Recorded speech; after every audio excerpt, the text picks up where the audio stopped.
जय जय गोपाल जय जय गोविंद जय जय गोपाल जय जय गोविंद जय जय गोपाल जय जय गोविंद जय जय गोपाल जय जय गोविंद जय जय गोपाल जय जय गोविंद जय जय गोपाल जय जय ब्रह्मा की जय जय विष्णु की जय जय ब्रह्मा की जय जय विष्णु की जय जय ब्रह्मा की जय जय विष्णु की जय जय ब्रह्मा की जय जय विष्णु की जय जय। ओम नमो नारायणाय। श्रीमद्भागवत तृतीय स्कंध અધ્યાય 21મો કરદમ ઋષિ પર શ્રી ભગવાનની પ્રસન્નતા અને તેમની પાસે મનુનું આવવું. વિદુર્વાચ સ્વાયંભુવસ્ય ચ મનોર્વશઃ પરમસંમતઃ કથ્યતાં ભગવાન યત્ર મૈથુનેનિધિરે પ્રજાઃ. વિદુર બોલ્યા, હે ભગવાન, સ્વાયંભૂ મનુનો પરમ માન્ય વંશ તમે કહો, જેમાં મૈથુનથી પ્રજાઓની વૃદ્ધિ થઈ હતી. સ્વાયંભૂ મનુના પ્રિયવ્રત અને ઉત્તાનપાદ પુત્રો હતા. તેઓ સાતે દીપોવાળી પૃથ્વીનું ધર્મપૂર્વક પાલન કરતા હતા. હે નિર્દોષ બ્રાહ્મણ, તે મનુને દેવહૂતિ નામે પ્રખ્યાત પુત્રી હતી. તેને પ્રજાપતિ કરદમની પત્ની આપે કહી મહાયોગી કરદમે યમ વગેરે યોગના લક્ષણોવાળી તે દેવહૂતિ વિશે કેટલા સંતાનો ઉત્પન્ન કર્યા હતા એ હું સાંભળવા ઈચ્છું છું. માટે કહો, હે બ્રહ્મન, બ્રહ્મદેવના પુત્ર ભગવાન રુચિએ તથા દક્ષ પ્રજાપતિએ એ મનુની કન્યા આકુતિ તથા પ્રસૂતિને પત્ની તરીકે મેળવી જે પ્રમાણે સંતાન ઉત્પન્ન કર્યા હતા તે પણ કહો. મૈત્રેય બોલ્યા, તમે પ્રજાઓ સર્જો એમ બ્રહ્મદેવે કહ્યું ત્યારે ભગવાન કરદમે 10,000 વર્ષ સુધી સરસ્વતી નદી ઉપર તપ કર્યું. પછી સમાધિયુક્ત ક્રિયા યોગ વડે કરદમે શરણે આવેલાને વર આપનાર શ્રીહરિને ભક્તિપૂર્વક સેવ્યા. એ સત્યયુગના સમયે કમળનેત્ર શ્રી ભગવાન તેમના પર પ્રસન્ન થયા અને હે વિદુરજી, કેવળ વેદથી જ જાણવા યોગ્ય બ્રહ્મમય શરીર ધારણ કરતા ભગવાને કરદમને દર્શન દીધા. કેવળ સત્વગુણ સ્વરૂપ સૂર્ય સમાન તેજસ્વી, ધોળા દિવસ વિકાસી તથા રાત્રિ વિકાસી કમળની માળાવાળા, ચળકતા કાળા કેશના સમૂહથી વ્યાપ્ત મુખવાળા, સ્વચ્છ વસ્ત્ર ધારણ કરતા, મુકુટધારી, કુંડળધારી, શંખ ચક્ર ને ગદા ધારણ કરનારા, ધોળા કમળને હાથમાં ક્રીડા માટે ધારણ કરતા, જેમનું હાસ્ય અને દર્શન મનને આનંદદાયક હતું, તેમણે ગરુડના ખભા ઉપર ચરણ કમળ મૂક્યું હતું, જેમની છાતીમાં લક્ષ્મીનું ચિહ્ન હતું, ડોકમાં કૌસ્તુભ મણિ હતો અને જે આકાશમાં રહેલા હતા તે ભગવાનના દર્શન કરી કરદમને હર્ષ થયો. તેમણે પૃથ્વી પર મસ્તક નમામી ભગવાનને પ્રણામ કર્યા અને પછી પ્રાપ્ત થયેલા મનોરથવાળા અને પ્રીતિરૂપી સ્વાભાવિક મનોધર્મવાળા તે કરદમ 2 હાથ જોડી વાણી વડે ભગવાનની સ્તુતિ કરવા લાગ્યા. કરદમ બોલ્યા, હે સ્તુતિ કરવા યોગ્ય ભગવાન, આનંદની વાત છે કે સમગ્ર પ્રાણીઓના નિવાસ રૂપ આપના આજે દર્શન થવાથી અમારા નેત્રો સફળ થયા છે. કેમ કે ઉત્તરોત્તર ઉત્કૃષ્ટ અને જન્મોથી સિદ્ધ થયેલ યોગવાળા યોગીઓ પણ આપના દર્શન ઈચ્છે છે. હે ઈશ્વર, જેઓ નરકમાં પણ મળી શકનારા કામ ભોગોના અલ્પ સુખ માટે જ સંસાર સમુદ્રમાં વહાણ સરખા આપના ચરણ કમળને ભજે છે, તે પુરુષોની બુદ્ધિ આપની માયાથી નાશ પામી છે. આપ તો તેઓને તે કામોપભોગો પણ આપો જ છો. અરે, હું પોતે જ દુષ્ટ અભિપ્રાયવાળો છું, કેમ કે હું મારા જેવા શીલવાળી અને ગૃહસ્થાશ્રમમાં ધર્મ, અર્થ, કામરૂપ આ 3 પુરુષાર્થોને આપનારી પત્નીને પરણવા ઈચ્છું છું અને સમસ્ત પુરુષાર્થોના મૂળ રૂપ આપના ચરણરૂપી કલ્પવૃક્ષને શરણે આવ્યો છું. હે અધીશ્વર, વિષયો વડે હણાયેલા આ લોકો પ્રજાઓના પતિ એવા આપની વેદવાણી રૂપ દોરીથી બંધાયેલા છે અને હું પણ હે શુદ્ધ ધર્મમૂર્તિ દેવ એ લોકોને અનુસરી કાળમૂર્તિ આપ પરમાત્માને બલિદાન આપવા ઈચ્છું છું. પણ જેઓ કામ વાસનાઓ વડે જીતાયેલા આ લોકોને તથા વિવેક છતાં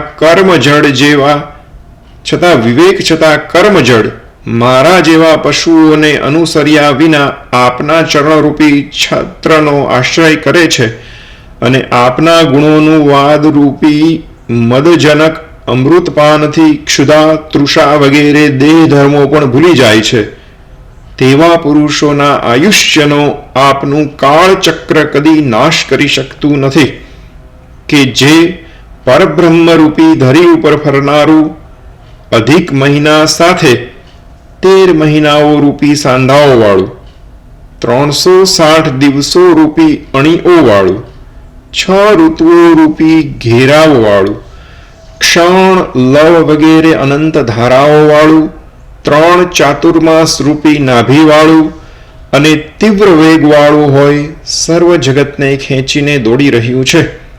હે ભગવાન, જેમ કરોળિયો પોતાની જ અંદરથી ઝાડું ઉત્પન્ન કરે છે, ફેલાવે છે અને અંતે તેને ગળી જાય છે, તેમ આપ એક જ છો તો પણ જગતને સર્જવાની ઈચ્છાથી પોતાને વિશે સ્વીકારેલી પોતાની યોગ માયાની સત્વાદિ ગુણોરૂપ શક્તિઓ વડે આ જગતને સર્જો છો, પાળો છો અને સંહારો છો.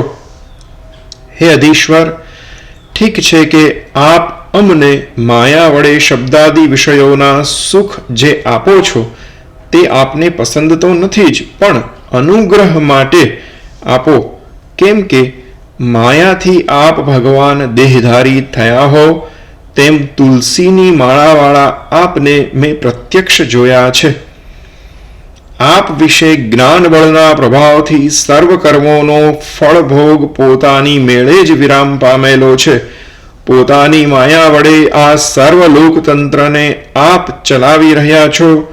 આપના ચરણ કમળ સકામ નિષ્કામ સર્વ ભક્તોને નમસ્કાર કરવા યોગ્ય છે અને આપ તુચ્છ સકામ ભક્તને અથવા આપનું અલ્પ ભજન કરે તેને પણ સર્વ કામનાઓ આપો છો. આવા આપને હું વારંવાર નમસ્કાર કરું છું.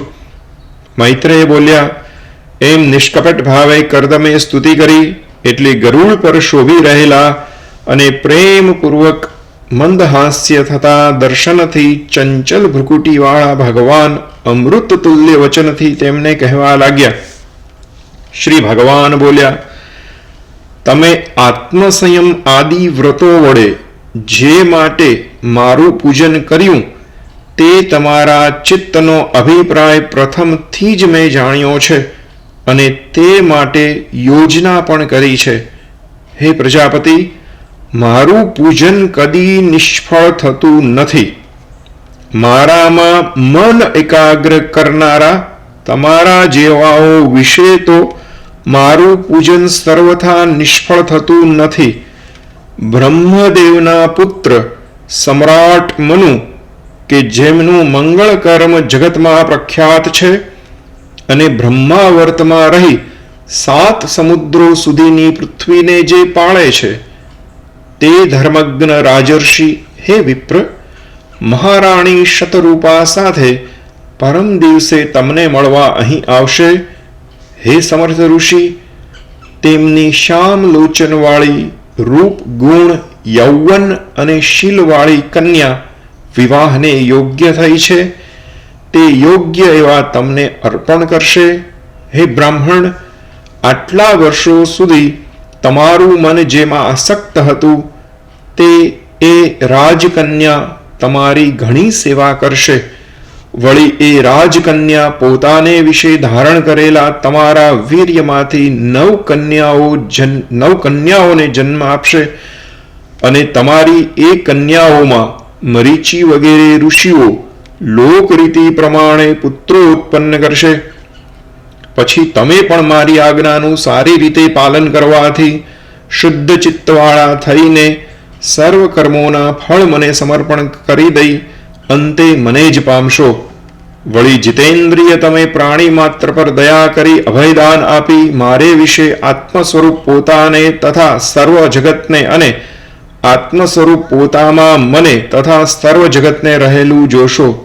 હે મહામુનિ, હું મારી અંશકળા રૂપે તમારા વીર્યમાંથી તમારી પત્ની દેવહૂતિ વિશે અવતરીશ અને સાંખ્ય શાસ્ત્ર રચીશ. મૈત્રેય બોલ્યા, એમ તેમને કહી જીતેલી ઇન્દ્રિયોથી જેમનો સાક્ષાત્કાર થાય છે અને જેમના સિદ્ધ માર્ગની સિદ્ધેશ્વરો સ્તુતિ કરે છે એવા ભગવાન સરસ્વતીના તટ પર આવેલા બિંદુ સરોવર ઉપરથી તેમના દેખતા દેખતા સ્વધામ પધારી ગયા. એ વખતે ગરુડની પાંખોથી ઉચ્ચારાતા સામવેદના મંત્રો તેઓ સાંભળતા જતા હતા. એ રીતે શુદ્ધ સત્વગુણી શ્રી ભગવાન પધાર્યા એટલે ભગવાન કરદમ ઋષિ સમયની રાહ જોતા બિંદુ સરોવર પર રહ્યા.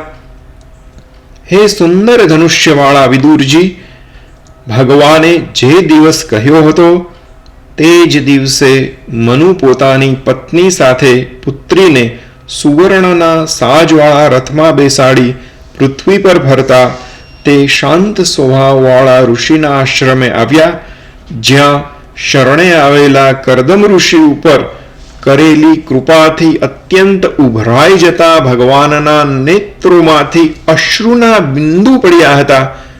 તે જ સ્થાન બિંદુ સરોવર કહેવાય છે. તે સરસ્વતી નદીથી યુક્ત હોય પવિત્ર છે. ત્યાંનું જળ કલ્યાણકારી અમૃત જેવું છે. મહર્ષિ ગણો વડે તે સેવાય છે. પવિત્ર મૃગો તથા પશુઓ ત્યાં શબ્દ કરે છે.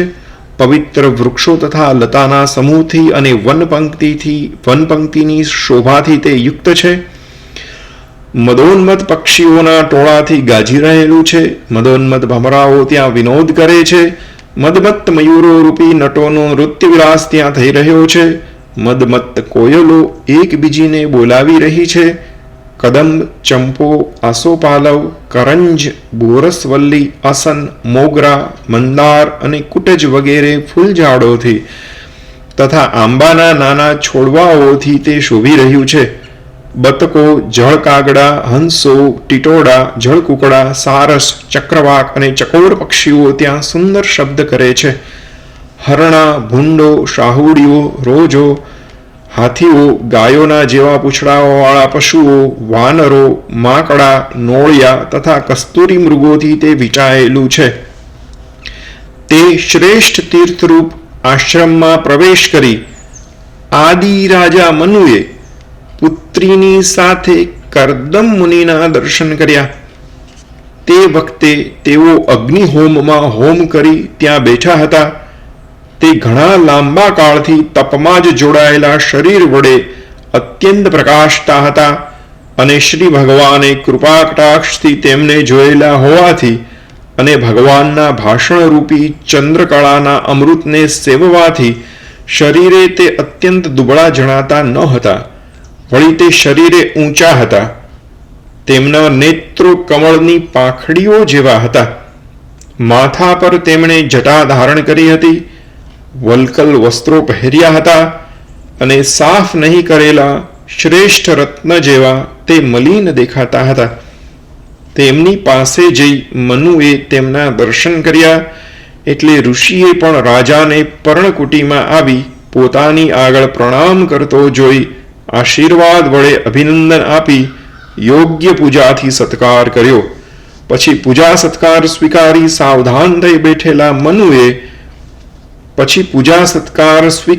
સાવધાન થઈ બેઠેલા મનુએ ભગવાનની આજ્ઞાનું સ્મરણ કરતા મુનિ મધુર વાણી વડે પ્રસન્ન કરતા કહેવા લાગ્યા, હે રાજા, તમારું ફરવું સત્પુરુષોના રક્ષણ માટે અને દુષ્ટોના નાશ કરવા માટે હોય છે, કેમ કે તમે સર્વનું રક્ષણ કરનાર શ્રી હરિની શક્તિરૂપ છો. તમે તે કાર્ય પ્રસંગે સૂર્ય, ચંદ્ર, અગ્નિ, વાયુ, યમ, ધર્મ તથા વરુણદેવના સ્વરૂપો લો છો. હે વિષ્ણુ સ્વરૂપ, તમને હું નમસ્કાર કરું છું. જો તમે મણિઓથી જડેલા તમારા વિજયી રથ ઉપર બેસીને પ્રચંડ ધનુષ્યનો ટંકાર કરતા રથની ગર્જના વડે પાપીઓને ત્રાસ આપતા અને સૈન્યના ચાલવાથી તેના પગ વડે ખોદાતા ભૂમંડળને કંપાવતા મોટી સેનાને સાથે લઈ સૂર્યની પેઠે બધે ફર્યા કરો નહીં, તો ખરેખર હે રાજન, તે જ સમયે વર્ણો તથા આશ્રમોની ભગવાને બાંધેલી સર્વ મર્યાદાનો દુષ્ટો નાશ કરે. વળી જો તમે નિશ્ચિંત થઈ પડી રહો તો લાલચુ અને નિરંકુશ બનેલા લોકોથી અધર્મ વધી પડે ને આ લોક દુષ્ટોનો ગ્રાસ બની નાશ પામે. તો પણ હે વીર, હું તમને પૂછું છું કે આ વખતે આપનું આગમન અહીં શા પ્રયોજનથી થયું છે? મારે માટે તમારી જે આજ્ઞા હશે તે હું નિષ્કપટ હૃદયથી સ્વીકારીશ. અથાભિપૃચ્છે ત્વામ વીર યદંત્રે ત્વમિહાગતઃ તદ્દયમ નિર્વયલિકેન પ્રતિપદ્યામહે હૃદા ઇતિ શ્રીમદ્ભાગવત મહાપુરાણ તૃતીય સ્કંદ વિષય અધ્યાય 21મો સમાપ્ત. અધ્યાય 22મો આવશે. મનુએ દેવહૂતિને કરદમ સાથે પરણાવી.